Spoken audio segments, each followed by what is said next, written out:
할렐루야. 말라기 3장 하나님 말씀 우리가 함께 나누겠습니다.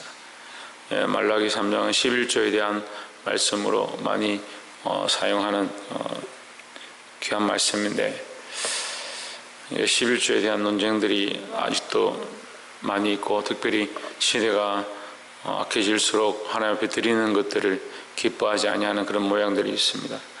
11조에 대한 말씀이 자세히 읽어보면 10의 1을 드리는 것에 대해서 가르치는 것이 아니고 하나님의 것을 하나님의 것으로 구별하고 하나님 앞에 마땅히 드려야 될 바를 온전히 드리는 것이 우리가 해야 될 모습이다라는 겁니다. 사람들은 무엇을 정하면 그 규정과 규범과 규례를 굉장히 중요하게 생각합니다. 그래서 11조를 드리려 했기 때문에 10분의 1을 딱 쪼개서 드리고, 그리고 그것 11조 드리는 것 또한 10분의 1을 쪼개서 드려야 되니까 거기 뭐 건강보험을 뗄 거냐, 뭐 내가 쓰고 나서 남은 걸 드릴 거냐, 자기의 정말 이익만 가지고 드릴 거냐, 이런 것들에 대해서 고민을 합니다. 그렇게 고민할 것이 아니고 우리가 하나님의 것이라고 구별을 되어서 우리에게 주신 모든 것들이 하나님의 은혜로 주어진 것임을 기억한다면 우리가 하나님 앞에 드리는 것에 대해서 쪼갤 필요가 없이 감사함으로 드릴 수 있다는 거죠. 우리의 기본적인 이 생각들을 바꿔야 한다는 겁니다. 3장 1절에 만군의 여호와가 이르노라, 보라 내가 내 사자를 보내리니 그가 내 앞에서 길을 예비할 것이요 또 너희의 구하는 바 주가 홀로니 그 전에 이 말이니 곧 너희의 사모하는 바 언약의 사자가 임할 것이라 했습니다. 길을 예비하는 자와 뒤에 사자가 임한다, 이렇게 연결됩니다. 언약에 대한 사자, 언약의 사자다. 길을 예배하는 자는 무엇을 예배하느냐? 언약의 사자를 예배한다. 이것은 세례요한의 모습을 얘기하기도 하고 또한 선지자들을 통해서 그리스도의 오심을 증거하는 모양을 얘기합니다. 그래서 결국 언약의 사자가 온다.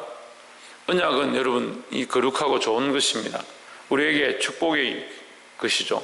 아브라함과 하나님 언약을 맺으실 때 아브라함에게 내가 복을 주겠다 하시면서, 아브라함아 너희가 바다의 모래를 셀 수 있나 봐라, 하늘의 별들을 셀 수 있나 한번 보아라, 이렇게 말씀하십니다. 다시 말하면 하나님의 복은 셀 수 없다, 너희 자손이 이렇게 많을 것이다 라고 하시지만 사실은 이것은 그에게 주실 복에 대해서 말씀하십니다. 우리에게 주신 하나님의 복도 셀 수 없이 많은 줄 믿습니다. 우리가 하나님의 복을 다 기억지 못하고 다 헤아릴 수 없는 것뿐이지 하나님은 우리에게 늘 항상 셀 수 없는 복과 은혜를 주신다라는 겁니다. 우리가 호흡하고 있는 이 순간도, 우리 안에 모든 세포가 움직이고 있는 이 모든 것도, 우리의 혈류가 돌아가는 모든 것도, 우리가 이 땅에 살아가고 있는 모든 것도, 이 온 세상이 돌아가는 모든 것도 우리가 아무것도 하지 않고 있지만 다 흘러가고 있다. 그것은 하나님의 은혜다라는 겁니다. 그래서 이 언약은 하나님의 은혜가 더욱더 완성되어지는 그날을 얘기하는데, 이 언약의 사자는 누구냐? 예수 그리스도라는 겁니다. 그리스도께서 오셔서 그럼 무엇을 하시느냐? 우리가 이 가장 중요한 핵심을 알아야 되는데, 그리스도는 오셔서 우리를 정결케 한다. 2장 3장 2절에 그의 임하는 날을 누가 능히 당하며 그의 나타나는 때에 누가 능히 서리요? 그는 금을 연단하는 자의 불과 표백하는 자의 잿물과 같을 것이라 하십니다. 금은 세상에서 가장 깨끗한 것입니다. 은도 가장 깨끗한 것입니다. 그런데 그것을 연단한다. 하나님은 그리스도를 보내셔서 우리가 정결하고 우리가 금과 같다, 우리가 잘하고 있다, 우리가 잘났다라고 생각하는 그것조차도 그리스도 앞에서 연단시킬 만큼, 불로 태워서 깨끗게 할 만큼 우리를 더욱 정결케 하기를 원하신다라는 겁니다. 특별히 3절에 그가 은을 연단하여 깨끗하게 하는 자같이 앉아서 레위 자손을 깨끗게 하되 금은같이 그들을 연단하려니 그들이 의로운 제물을 나 여호와께 드릴 것이라 했습니다. 레위는 제물을 드리는 자들이 아닙니다. 레위는 하나님 앞에 이 성물을 가지고 제사를 드리는 자입니다. 실제로 그들이 드리는 제물은 그들이 드리는 것이 아니라 백성의 제물이죠. 그런데 그들이 정결하지 않으니까, 백성 가운데 그들이 온전치 않으니까 이 제물이 하나님 앞에 드려지지 않는다. 그래서 우리가 특별히 하나님 앞에 세워진 자들이 하나님 앞에 정결해야 되는 것이 얼마나 중요한가. 그래서 특별히 앞에 서서 말씀을 선포하는 자들, 기도하는 자들, 이 땅을 위하여 중보하는 자들, 그 아이들을 가르치는 자들이 정결해야 된다. 정결하지 않으니까 나는 지금 바른 말을 하고 있다, 바른 말씀을 전하고 있다 하지만 실제로는 뭘 하고 있냐? 내 욕심과 내 생각이 묻어나와서 여기서 정결하지 않은 것들이 흘러간다는 거죠. 근데 그리스도께서 오셔서 뭘 하느냐? 이 근과 같은 너희를 정결케 하시고 특별히 세워진 자를 정결케 하셔서 하나님 앞에 온전한 제사를 드릴 수 있게 한다라는 겁니다. 그럼 그리스도의 이름이 아니면, 그리스도의 은혜가 아니면, 그리스도의 보혈이 아니면 우리가 하나님 앞에 온전한 제사를 드릴 수 없고 온전한 예배를 할 수 없다라는 겁니다. 그런데도 시대가 악해지면 그리스도의 이름이 없는 예배, 그리스도의 이름을 선포하지 않는 설교, 예수 그리스도를 높이지 않는 찬양, 그러한 것들이 수없이 생겨나고 그러한 것들이 흘러간다는, 여러분 정신을 차리고 그리스도의 이름 앞에 그리스도로 말미암아 우리가 정결해지고 깨끗해지고 하나님 앞에 나아갈 수 있다는 이 사실을 늘 기억하시기를 주의 이름으로 축원합니다.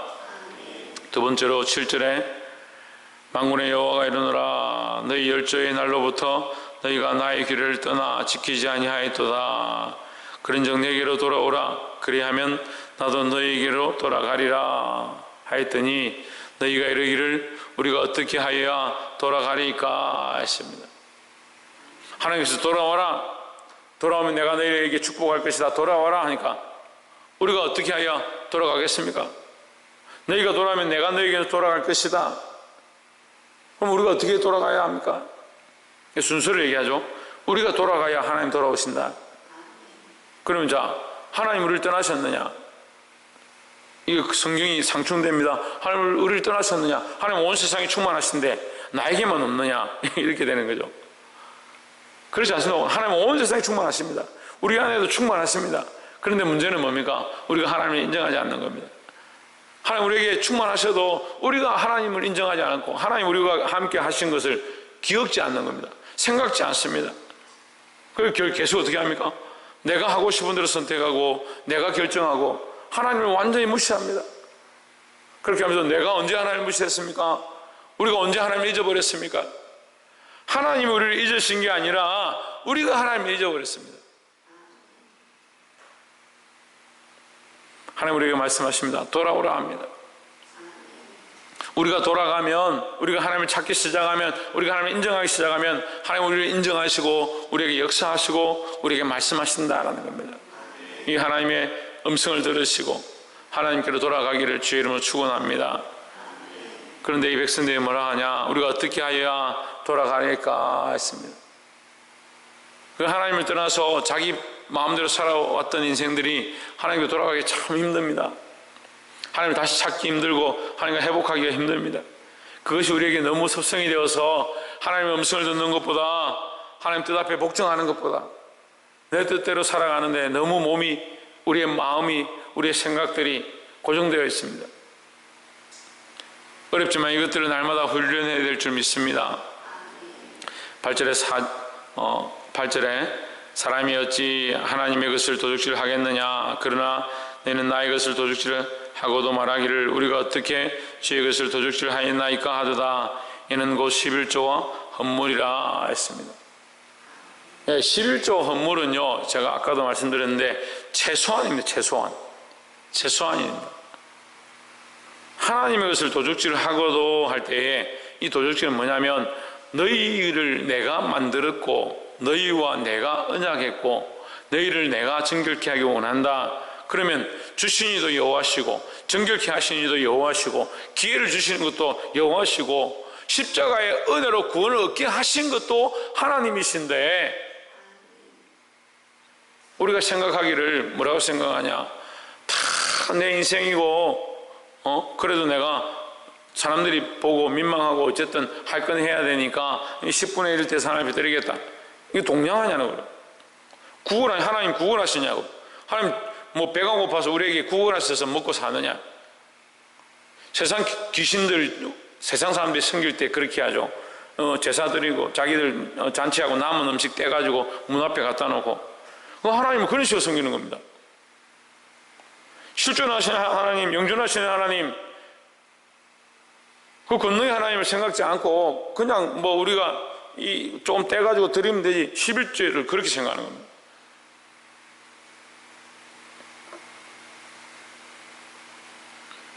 사람이 어찌 하나님의 것을 도둑질 하겠느냐 했습니다.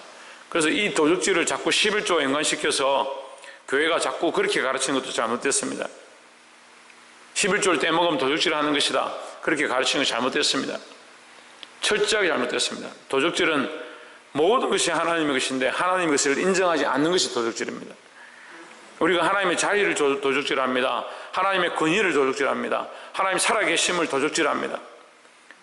주인이심을 도둑질합니다. 왕권을 도둑질합니다. 그래서 누가 왕이냐? 내가 왕이고 내 인생의 주인이니까 내가 하고 싶은 대로 사는 겁니다.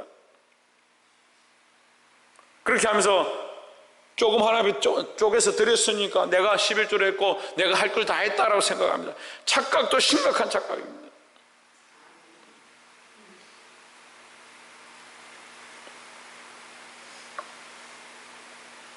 우리가 죽을 때, 우리가 무덤에 들어갈 때 아무것도 가져갈 수 없습니다. 지난주에 제가 사랑하는 목사님, 때가 이제 다 돼간다 이렇게 하면서 서로 기도하는 중에 이제 딱 누울 자리를 마련하려고 갔었는데 거기 가니까 사람들이 굉장히 많더라고요. 근데 다 누워 있어요. 아무도 말하지 않습니다. 주의 종이 왔는데 한 명도 저를 환영하지 않더라고요. 그것도 일어나지도 못하도록 흙을 얼마나 두껍게 덮어놨는지. 그 스스로 일어나서 풀 한 포기 뽑지도 못하고 자식들이 꽂아준 꽃에 향기도 맡지 못하고 그들이 준 음식에 맛도 못 보고, 그런데 어느 무덤은 얼마나 돌을 깎아가지고 비석을 만들고 사자를 앞에 만들어 놓고 아무것도 할 수 없는 인간을 위해서 그를 보호하고자 사자를 만들어서 돌로 깎아 놓는다. 얼마나 코미디 같은, 참 저는 이해를 못하겠습니다. 어떻게 인생이 그런 생각을 하는지. 죽는 동안에도 자기를 위해서 그렇게 투자하는.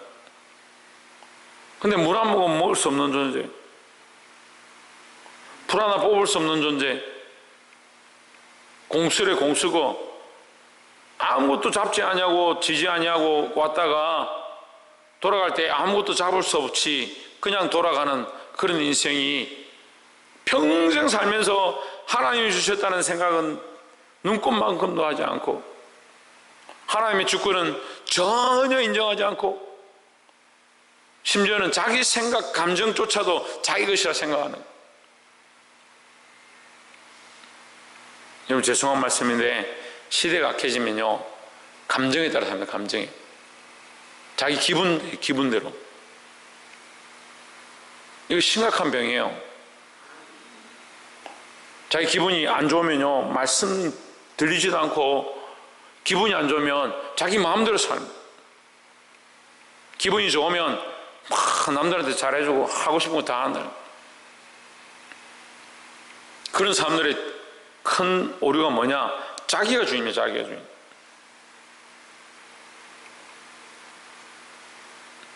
자기 사랑과 자기 연민과 자기가 주인 되어서 부모도 없고 선생도 없고 친구도 없고.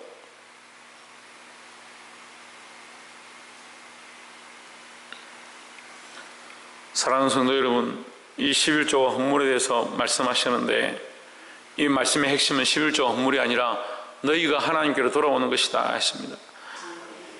우리가 누구의 것이냐? 하나님의 것이다. 우리가 하나님을 인정하고 우리가 하나님께로부터 도둑질했던 모든 삶, 모든 시간, 모든 것들을 하나님의 것으로 인정하고 다시 세워지기를 주의 이름으로 축원합니다.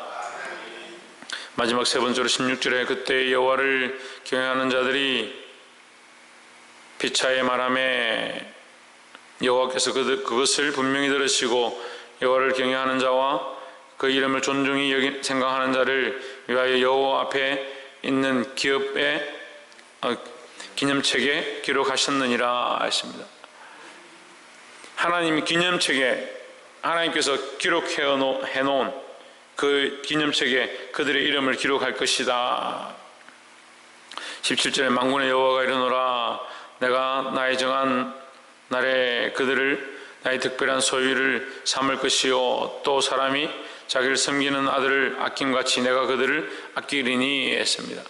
하나님 특별히 하나님의 것이다. 이 백성은 나의 백성이다. 나의 백성이다. 소유를 삼는다는 말이 나의 백성이다. 하나님 계속해서 뭐라고 하냐? 나는 너희 백성이 되고 나는 너희 하나님 되고 너희는 나의 백성이 될 것이다. 하나님이 우리 하나님이 되고 우리가 하나님의 백성이 되는 것이 하나님의 마음이다 하는 거죠. 그리고 하나님의 마음은 구원에 있고요, 하나님의 마음은 회복에 있고요, 하나님의 마음은 축복에 있다는 겁니다. 그래서 인간들이 왜 그것을 받지 못하냐? 욕심 때문에 받지 못합니다. 오늘 본문의 말씀의 핵심은 그거예요. 욕심 때문에 받지 못하는 거예요. 왜 욕심을 내느냐? 자기 것을 자기 것이라 생각하는 겁니다. 내게 주어진 모든 것을 내 것이라 생각하는 겁니다. 하나님의 은혜로 주어졌고 하나님께서 주셨다라는 생각으로 하나님께로 돌이켜야 하고 정결함으로 나아가야 하는데 자꾸 자기 것이라고 옮기시는 겁니다. 하나님 우리를 그 기념책에 기록하셔서 회복해 하기를 원하신다는 겁니다. 어떻게 회복하느냐? 하나님의 것이다. 하나님의 것이다. 내 것이 아니고 하나님의 것이다. 그럼 내가 내게 할 수 있는 게 뭐가 있겠습니까? 인생이 흘러가고 세월이 가고 때가 되면 다 땅속에 들어갈 우리 인생이 먼지로 돌아갈 인생이 그 아담이 뭐요? 아담이 먼지입니다. 먼지. 아담이 뭐요? 흙입니다. 흙. 그 사람들이 노래를 부르면 이게 흙이나 먼지나 바람이나 이런 노래를 부르면 마음이 이렇게 저 그냥 우스갯소리 하는 얘기, 마음이 이렇게 잔잔해지는 게 인생이 그래 원래 흙이니까 흙으로 돌아가니까 허무하니까 그렇구나 그런 생각이 드는 거예요. 그런 인생이 뭘 자꾸 자기 걸 가지고 다 살겠다라고 하는지 모르겠습니다. 우리 게 아니라는 거예요. 하나님의 것이라는 거예요. 하나님을 인정하고 하나님의 것임을 인정하면 하나님 우리를 기뻐 받으시겠다, 우리에게 복 주시겠다, 너희의 쌓을 곳이 없도록 붙지 아니하나 한번 시험해보라. 그게 11조의 원리예요. 근데 자꾸 내가 있는 거 조금 떼가지고 떡조각 하나 던지듯이 강아지한테 떡조각 주듯이 하나님 앞에 11조 드리면서 큰소리 빵빵 치고, 우리가 하나님 앞에 다 드려도요 다 갚을 수 없는 게 하나님의 은혜입니다. 찬양은 그렇게 하고 입술로 고백은 그렇게 하는데 실제로 삶은 왜 그렇게 살지 않느냐? 하나님의 우리의 주권자 되시고 우리의 왕 되심을 인정하고 우리가 그의 백성임을 알게 될 때 온전한 회복과 축복이 있는 줄 믿습니다. 그 회복과 축복이 여러분 삶 가운데 오늘 하루 또한 일주일 동안 또한 살아가는 모든 생애 가운데 넘치시기를 주의 이름으로 축원합니다. 기도하겠습니다.